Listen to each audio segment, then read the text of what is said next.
JID made a beautiful album. He delivered a beautiful project full of depth, full of amazing songs, full of bars, more bars than I even realized, and I had to take 4 to 5 listens to really catch a lot of these bars. But JID delivered a project that I think will go down as a very important moment in his career. I think it'll go down alongside a very important moment in music. We had the Clips drop, we had Freddie Gibbs drop, we had Tyler the Creator drop. We had some incredible projects within the last month or two, and I think JID's album will definitely be spoken about in the same vein as those other albums. I do think this is a contender for Album of the Year. I'm not willing to give it that just yet. It's only been a couple days, and the Clips album is still phenomenal through and through, top to bottom, a flawless album in my opinion. I don't think there's anything I would have done differently with the Clips album. JID's album is very close to that for me, though, and I really, really am excited to talk about it. I know in the bigger picture we kind of touched on it this week, but I hadn't heard the album yet, so obviously we'll give our full takes next week. But I was just so hype, I had to record this review. I had a lot of people hitting me up asking for my opinion. If you are new to the channel, my name is Jeremy Hecht. I talk about hip-hop, I talk about life, philosophy, God, everything in between, but it's all centered with the music and the thing that I love most, which is hip-hop. And I'm excited to go through this album. I know a lot of people on Twitter said they wanted me to do more album reviews. So if you are one of those people, or if you're just here and new and enjoying it so far and want to see what I have to say, hit the subscribe button, hit the like button, and leave me a comment letting me know what your album of the year is so far and what you would rate this JID album out of 10. Let me know your favorite song. If you have a least favorite song, actually leave the least favorite song. Just your favorite song, rating out of 10, and whether it's your album of the year. But without further ado, let's get into it, okay? We're going to go through some of the lyrics and break down some of the things that I noticed after a few different listens. But before that, I do want to say I really enjoyed the no features listed on the first listen. I know he's listed them now. If you're on Spotify or Apple, it's on there. But at first, I love the approach of not knowing who the features are because it was very surprising. You had to kind of guess who was who. When you hear Westside Gunn's voice start off the album, you're like, what is about to happen? You know, he's talking shit in his usual luxurious, over-the-top way, and I was honestly really excited. And then when you hear more and more, you're like Don Toliver, Jesse Reyes, Ty Dolla $ign. A lot of these people were kind of surprising to me to hear on the album. When I heard Black's verse, I was super excited. And then there was people I didn't even pick up on. Like, I didn't know for sure that was Earth Gang. I didn't know Sierra on Skate. So overall, Pastor Troy, there were some people that I didn't pick up on right away. It was cool to finally see the credits and see who was featured. So I love that. I know Travis Scott did that on Astro World, but I love that approach. I think it might have been, was Kanye the first person to do that on streaming with Life of Pablo? I don't remember if he did that, but either way, I do love the approach. When it comes to the bars, though, JID does start off very strong. He starts off with a lot on his mind, a lot to get to, a lot to dissect since his last album. And specifically, I love some of these bars. So this is the first song, the intro, You Ugly with Westside Gunn. But there was a couple bars that stood out to me. Obviously, I really liked this one. They tip the scale. If there's a way, then there's a will. I love the way that JID does that, by the way. On a side note, JID loves to flip words. He did it on on his verse on Fuel, but he'll like say something and then reverse it in a way that you're not expecting to. So like, you know, usually the saying is, if there's a will, then there's a way. If there's a way, then there's a will. Using words, doing work, moving weights, just like Adele. I love that bar. I thought that was super dope. And then he continues the scheme here. Yeah, Emma Stone behind the microphone comparisons pale. Obviously, Emma Stone is very pale. She just is. And this is coming from somebody who's pretty pale himself. It's been a long time coming, I swear. But let's be clear. They know I've been killing shit for years. Just took a feeling challenge to show I'm above my peers. Be serious. Be for real. And if you remember the ceiling challenge that took off, that was kind of a big moment for JID's career. And it was unfortunate that it came in the way that it did. Pause. Because he was on TikTok as a trend, right? The song became bigger than his album, The Forever Story. It was one of his biggest hits to date. And I think that because that took off, it took on a life of its own, but people weren't necessarily associating it with the album. And I wish it would have been more connected because that was a great body of work, a great project. But I think it's funny that he's basically saying like, oh, now you're paying attention to me, like just because I got this viral hit now you can notice that I'm one of the greats here. It's been a long time coming, and I think that JID placed his stamp with this album as to where he stands within his peer group, and it's, if not at the top, it's very close to it. And I think he was coming for that spot intentionally here. He really brings faith into this album in a really unique way, and he talks about a lot of his struggles with religion and growing up in the church and maybe going in and out of where his stance is or where his faith is in God. But it's very clear that he came to an epiphany somehow, and God is is clearly at the center of his life and his outlook on life, especially being positive in times of darkness and finding the light within the darkness. That definitely happens. I feel like I bit my tongue there. Usually when I bite my tongue, it is because I feel like I'm not supposed to say what I have to say. But that time I feel like it was the devil. He didn't want me to talk about God. So sorry, we're here. We're preaching God's greatness. But JID said, look into the light from a dark place, had plans, told God, he laughed at my face. Obviously, you make plans, God laughs at you. I'm an idiot thinking that we were safe. Now we outside, it's on off. It's all safety. I saw it all. I'm the one catch fades like Jamar Chase, of course, a wide receiver. Paul Walker playing chicken. It's a car race, a Fast and Furious reference. He ain't ready to crash. Ha. Ludacris laugh. I'm sticking to it. Can't nobody stop me. Obviously, Ludacris was in Crash. So JID does this a lot with his stanzas where he'll end the last bar where he starts the next one. And so I think it's hard for a lot of people to compute what JID's saying, including myself, because he's less overt with his punchlines. Similar to how I say Wale is one of the top lyricists, but sometimes he goes over people's heads because he has a lot of internal rhymes and he's saying things that all connect together. But JID is like that too, where you notice the flow off top, you notice the flow up front, and that's at the forefront. But in terms of his bars, you really have to listen and reflect. And even looking at the lyrics, sometimes I catch things that I didn't see before. So even I'm top 5, pop the Glock 2 times, might be top 3. He's claiming his stake, which I wanted him to do, basically saying, I'm one of the guys, I'm one of the greats of my generation, maybe the guy. And I can, hit 2 people in that top 5 and move up a couple steps. And I also think JID isn't afraid if anyone did want to battle, but he does have comments on fake battles a bit later on, or fake beef, I should say, not necessarily battles. And I don't know the Fibonacci sequence. Put the numbers together and something got to make sense. Fibonacci sequence is, for those of you guys who don't know, super spiritual. Basically, it's in it's numbers that are in the core of humanity, in the core of the world and life itself. You can find this sequence in nature. You can find it within ancient geometry. So if you look at there's a wave that has the Fibonacci sequence. I think there's plants that have the Fibonacci sequence. There's my favorite vegetable, a Romanesco, has the Fibonacci sequence. If you know what a Romanesco is, shout out to you. If not, look it up. It's a great vegetable. You can get it sometimes at Whole Foods or, one of those bougie grocery stores every once in a while. But back to the bars.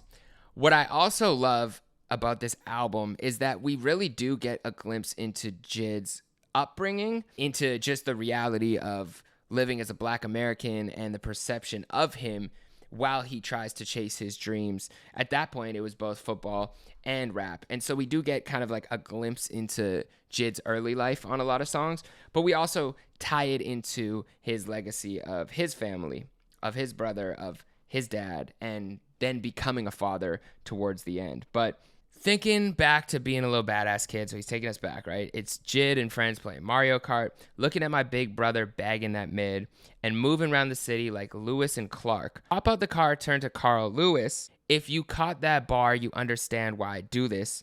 You don't know me if you only knew me when I was Lil Rude. So this is a double, triple entendre for a lot of this. Obviously, he's running out the car. He turns to Carl Lewis in terms of how fast he's running away and sprinting away. But also, Carl Lewis is his dad's name. So his next bar, by saying, if you caught that bar, you understand why I do this. He's saying, if you know me and you really know me, this is the purpose. It's all about my family. It's about my roots. It's about who I am as a person. It's about bars and all this fun stuff. So if you catch the double entendre, cool. But the triple entendres are those extra references to his family, then those are the people who really understand what he's doing. Even when he says, you don't know me if you only knew me when I was Lil Root, that's his last name. He has more references towards family, but I think that those ones were definitely standouts to me when it comes to the intro of this album. I loved Glory.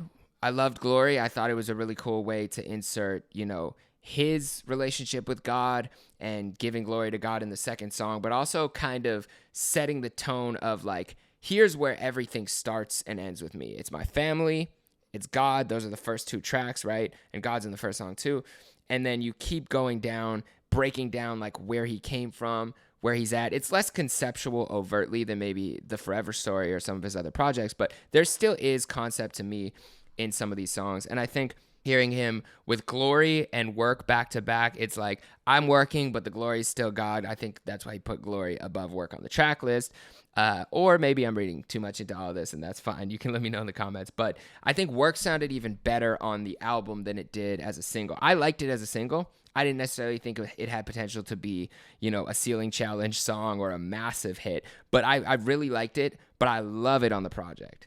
I think it really lands. I think it hits hard, especially when you're like, I was listening to it in the gym, and those three songs up front were amazing back to back. Then you get Community, of course, with the clips, and I loved to hear clips on that without knowing it was the clips. Like, I loved hearing Push, and actually at first I couldn't tell if it was Push or Malice, but then once I got to Malice's verse, I obviously could tell the difference fully. But Push's verse was crazy. Like, Push's verse was nuts, and I think I've been giving credit. It's funny, I've been talking for weeks and saying that I think Malice is the best rapper of 2025. And at first, I think I got some pushback, even on the bigger picture. Head was saying, like, why separate them? And I'm saying we don't ever have to separate them. The clips are number one if we're doing that. But if in terms of individual rappers, Malice is having an insane run, like flawless verses, verse after verse. And I loved hearing him in a feature capacity where he still had the same ability to portray his message and his imagery with someone completely different than we've seen him rap with before. Because JID is a whole different generation. I almost said jitteration.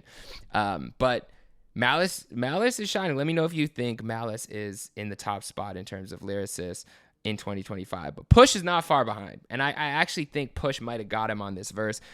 You can let me know who you think. Or maybe JID. All three of them rap their asses off. But there were some standout bars, obviously, when Pusha said, what's missing in my hood, I identified. Then I brought white to my hood. Shit, I gentrified.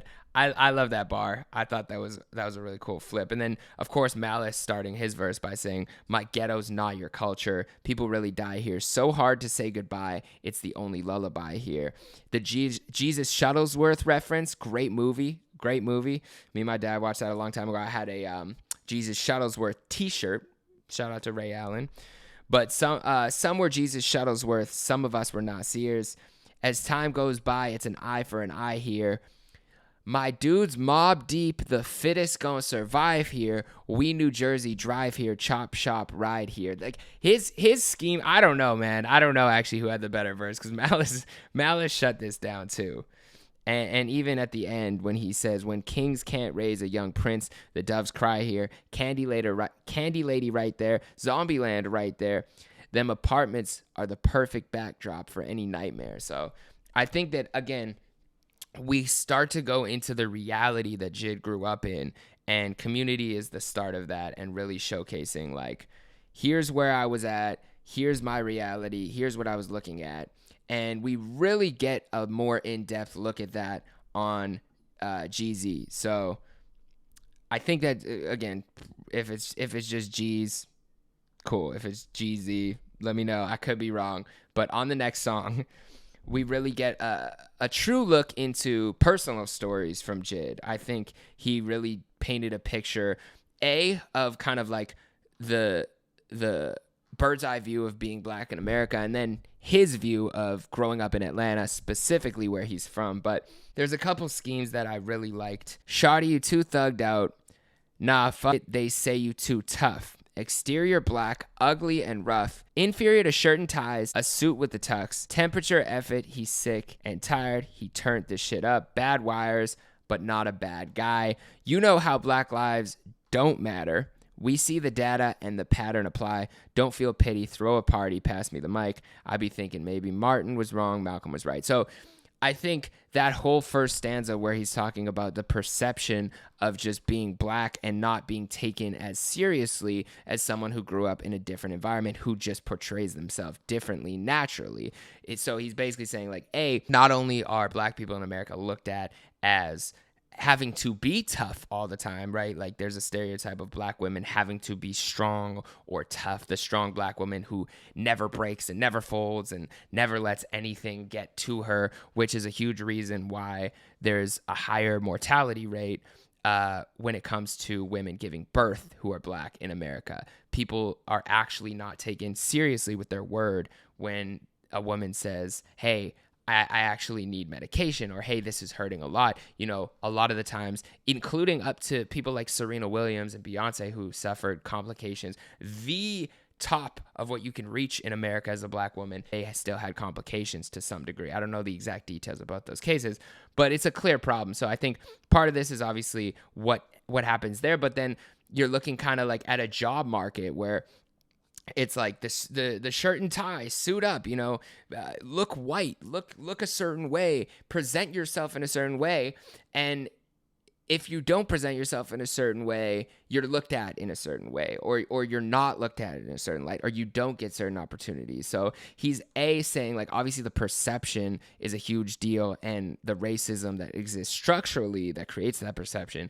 But then on top of that, what happens when your environment doesn't give you those opportunities? And that's what you see in the second part of that stanza, where it's like, he's just sick and tired, so he turned it up, right? He's a bad wire, not a bad guy, and basically going on to say, like, here's what happens and here's what people resort to when they don't have the opportunities, they don't have the ability to afford a certain lifestyle that other richer white kids do in other neighborhoods. So I think that was really cool. And then obviously when him saying like Black lives, and then he whispers, don't matter. It's like, yeah, we can put this posture on, but then it doesn't get rid of racism. It doesn't get rid of the data and the pattern of how many people are killed, or percentage of people killed by police or stopped by police, or, you know, arrested for crimes that the other race commits just as much, and the disproportionality within the prison system. So obviously there's a lot there to dissect that JID isn't getting in the weeds in, but he really is at the end, kind of when he says, don't feel pity,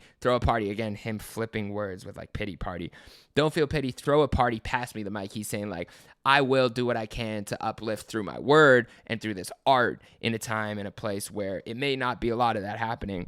But then him saying, I'd be thinking maybe Martin was wrong, Malcolm was right. Martin Luther, the more peaceful, known to be the more peaceful and unifying force, and Malcolm X, to some degree, was a little bit more harsh with his delivery, or a little bit more extreme, a little bit more militant. And then in verse 2, you get to see the actual story from JID's perspective, where he's talking about, I get in my car, see some glass by the door, and I'm like, what the fuck is this? I knew what it was, the stadium right in the hood, and my window was busted. And he tells this whole story about getting robbed, and he's like, what are they even going to do with this stuff? Spare tires and insurance papers, like, you know. But we in Atlanta, you could see the channels, man, that shit going to happen every day, any day. Again, this is a very personal experience for JID, and I think we really get a glimpse into his upbringing and just the environments that he had to make it out of to be where he's at today. The Vince Staples song. When I first heard this song, I didn't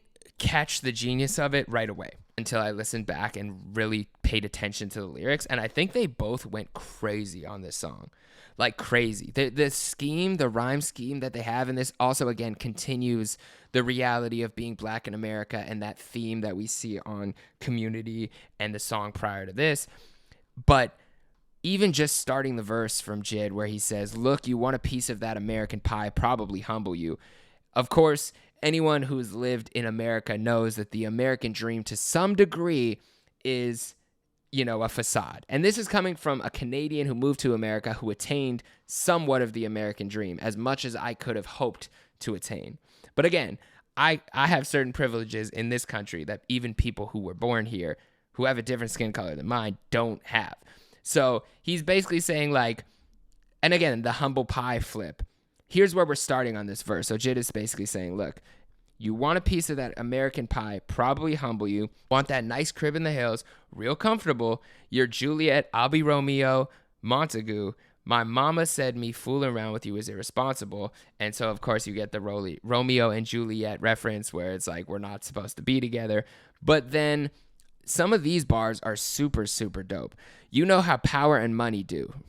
Try to monopolize you like the man with the monocle on his eye. When I pass go, give me $200 and shoot the fives. Keep in mind the number scheme that he's doing here. But JID's scheme here is incredible. So try to monopolize you like the man with the monocle on his eye. When I pass go, give me $200 and shoot the fives. I'm from the 6, no devil shit. Prince of Egypt told me look at the life through heaven's eyes. So multiple things here, right? You have the monopolize and the monocle on his eye. The monopoly man, of course, when you pass go, you get money. Give me $200 and shoot the fives. I'm from the 6, no devil shit. Again, JID makes it very clear he is with God on this album. Prince of Egypt, which is the story of Moses, great cartoon movie, told me look at life through heaven's eyes. See the bigger picture, but also see things through God's view as much as possible. And that's a song in the Prince of Egypt. Seeing evil shit was regular. We ain't recognized. Taraji and Common couldn't get the guy to testify. Of course, they're movie together. They wearing wires and camouflage. It's espionage. Hop in the ride. It's a Hellcat, but the vessel of God. Again, making it very clear where he stands in that battle. Again, the scheme here is super dope. And then he does it again here where he goes from made it out to 6, 7 in the morning off of Boulder Crest and Flat Shoals, which is a very specific location that JID is speaking about. He's putting you in his shoes again. No, I haven't ate. I'm finna eat from off of rap song. So he's clearly dreaming of this future. 9 on this waist, you better straighten up your backbone. 10 times out of 10, dudes is in attack mode. Everywhere I go, I'm good because I know the codes. I opened up my soul and then it opened doors. I ain't killing shit because of coal. It's because I'm cold. Shout out to Dreamville. He told a great story on Joe Budden about how they really paid him back, including Cole and E. But he's basically saying, I still got talent. Don't put this all on Cole, which I agree with. But I ain't do this shit alone. I make it on. So again, maybe God, maybe his team, maybe his family, maybe a combination of all three. And then he goes up to 11. So he goes up to 10 on his scheme. Then Vince has an incredible verse. I actually underrated Vince Staples' verse because, again, Vince is a guy who's as funny as he is in the way he speaks. He's very somber and serious when he raps, even though there's little bars here and there that kind of like make you chuckle or whatever. He really does paint a very vivid picture of where he comes from and what the life that he experienced looks like and his perception of the world and of America. And I think he does an amazing job on this verse of doing so. But he also continues that scheme going that JID had where he goes up to 12 here. So I love like the VCR reference, of course. Do you guys, my audience, you guys all remember VCRs? Some of you guys not remember VCRs. That's fine. I know I have some young viewers too, but VCRs were incredible. Also, he says, like, we turned the VCRs to dinosaurs. One of my favorite movies on VCR was The Land Before Time, a dinosaur film. So I don't know if he's referencing that, but I do love The Land Before Time. Great series. Let me know if you guys remember that. They want the dreams without the nightmares, head in the clouds. Thirsty for clout, but they don't know the burdens I got. Vince really is showcasing, like, similar to how JID started his verse of, like, you want the house in the hills, you don't know what comes with it. And we still don't know all the things that it took for him to get there, all the struggles that we could never imagine, all the things that he's probably never even fully spoken about to get there. So he's saying, if you're willing to go through what I went through, don't just look at the end result, look at the process it took me to get there. But this scheme I really thought was super dope, right? So 357 snub hanging out the window, 4-door Jeep ride. 5 years later, I was on the 65th. I'm a 7-figure dude, but I never will forget. 8 top ramen every day like it was gourmet. 8, so we're all the way up to 8. 9 times out of 10, dudes beat the court case. Doing 211s ain't never make us rich. This a 12 gauge shotty. I ain't gotta aim at shit. And then JID comes in basically it's like the competitive spirit in them too, where he's like one up and like, okay, we're going to 12. And who the unlucky 13th? They made an angel out the man. They used to be an earthling. So I love that song. I think it was a lyrical display of excellence on both parts. And I love this section of the album where we're getting a real look into JID's experience with America. Then we get into a really interesting part of the album and my favorite run on the album specifically, because we get JID in his love bag. We get JID in his talking to the women bag. And I was not expecting to get that on this album. I was expecting vulnerability. I was expecting maybe a song, maybe two, but we really get like a 4 or 5 song stanza where JID is speaking directly to relationships and women, and he's doing it in a way that feels organic and natural to him, but is really vibey and really melodic and really chill. And I was so pleasantly surprised as soon as I heard What We On. Now, Skate, I know some people, it was a polarizing song. I saw Lloyd Banks said he loved Skate. I saw some people say they didn't love Skate. I thought it was a pretty solid song. It was fun. It clearly reminds you of a skating rink. Sierra's on there, Earth Gang's on there. I thought it was dope. You know, it wasn't my favorite song. It wasn't my least favorite song. To me, it was there, and I liked it. But right after that is when you get my favorite stanza. So What We On was so dope to me, the way that it came in and the flow was super chill, and you get the pitch down vocals, and then you get Don Toliver on there, which I would never expect them to be together on a song and killing it like they did. It was really cool. But then Wholeheartedly to me was the highlight of the album personally. I love the combination of everyone on that song. It just felt like everyone really did exactly what they needed to, and it was a perfect flow. I love Black. I'm a huge Black fan, so he killed it on there. Ty Dolla $ign, of course, the greatest feature of all time, did exactly what he needed to do. And JID came through, of course, with his way of doing a song like this, which, again, he never loses himself. You can clearly hear JID's flow, and he can't help himself but to put bars in these songs. That's just how he's wired, clearly, as a rapper and a top-tier MC. But it didn't take away from the song. Like, if you wanted to listen to that degree, you can. If you wanted to vibe, you can. If you wanted both, you can do both, and it's not taking away from the song. So I really, really enjoyed that song. But then beyond that, I think that the whole part of the album is really great. Like, No Boo is amazing. I love Jessie Reyez on there. I really, really like her as an artist. She's one of my favorites. The way she writes, the way she sings, she kind of has a rapper's tonality in the way she says things very potently, but she can rhyme like a rapper too. But she was super dope. Of course, you got some Spanish on there. And Reviving, the interlude, which I also liked. And then I thought to end the album off, it was really cool that you got a little bit of a different look into JID's mindset and where he's at. And then even some of his struggles, like Of Blue, I thought was a real highlight on the album. And you guys can let me know what you think.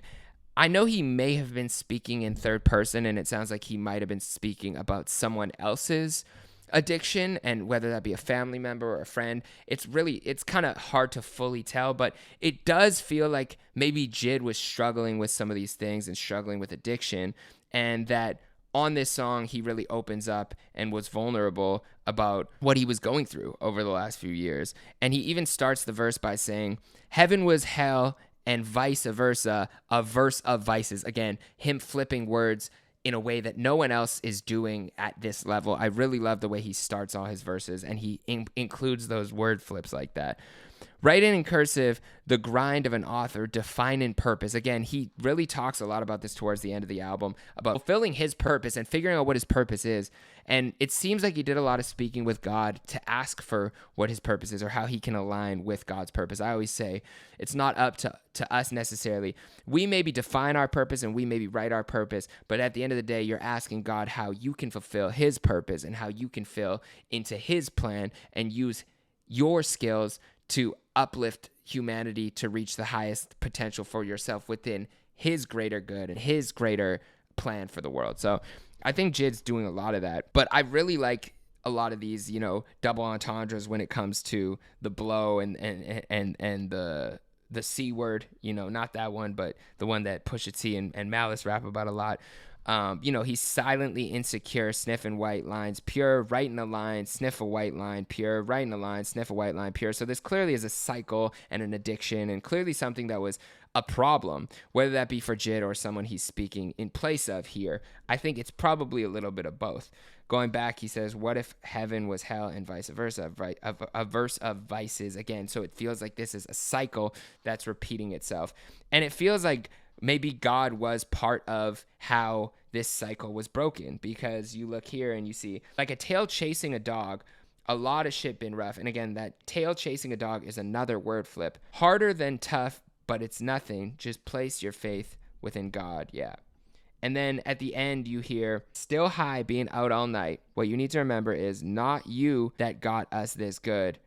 It was the Lord God Almighty. I'll never forget that. JID kind of goes through the struggle and it increases his faith. And maybe his faith came out of the struggle.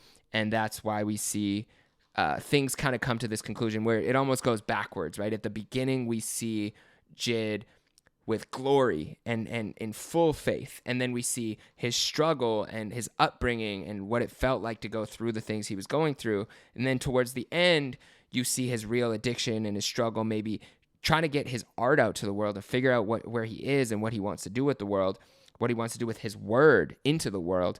And then you finally see out of that struggle came his faith in God. His faith is reverse engineered over the course of this album. I really like K-Word, and I really like Fort Keeps too. I thought Fort Keeps was I referenced Gloria, but it's a little bit of like the Heart Part 6, Kendrick's version, of course, not the other version. It really talks about his love for rap, his journey, his love for the pen, and an amazing moment there is when his kid says, you know, he's like, who's got the best bars in the world? And he's like, or does dad got the best bars in the world? And you hear his kid say, yeah. So I think that that's a really cool way where his family generation now comes full circle, and you see maybe him dealing with what it's going to mean to be a father. And maybe that's the next chapter of his music. And maybe that's what we see in the next album. But overall, I really loved it.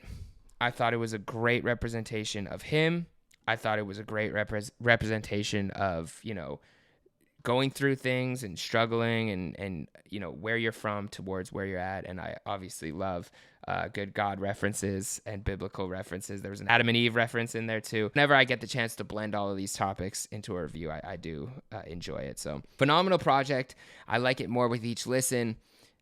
I don't like giving a rating out of 10, so you guys let me know in the comments, but it's up there. It's very much up there at a close to perfect album. I really didn't need a couple. Like, if you shorten 12, 13 songs, I'm not even mad at that. I like that interlude. 12, 13 songs or 11 songs plus the interlude, or, you know, I think this could be a perfect album, but I'm really not mad at any of the songs being on there. So even though he broke the rule that I like to consider, you know, an amazing classic album could be 13 songs or less, I'm not mad at the extra songs on here. I love the vibe. I love the rapping. The bars, I'm sure I'll still be dissecting for days to come, for weeks to come. So let me know in the comments if there's any bars that stood out to you. But JID, if you're watching this, salute to you. Thank you for delivering. I've been really going hard for you for the last year and a half, 2 years, thinking that this is your time, and you did deliver. Elliot asked us if you delivered on the bigger picture. You definitely delivered. You did exactly what you need to do. I'm not sure that there'll be a song that'll come out that it will be as big as maybe some of the songs in the past, and I don't know if there's, you know, a song that's going to take over, but a lot of those songs, like the Jesse song, the Ty Dolla $ign song, the Don Toliver song, Skate, all of those could be singles, and all of those could move, and all of those could go. And I think Work and Glory will be in their own right, you know, huge songs in different scenarios. So I really love this body of work, and I'm excited to go listen to it again, honestly. So thank you guys for watching. If you made it this far, please hit the subscribe, hit the like button. I don't make any money off these videos. I simply do it because I love this, and I love to connect with you guys in a way that's meaningful. So thank you guys. Thank God. And I'll see you guys in the next video. Damn, I almost made it all the way through. I'll see you guys in the next video. Peace.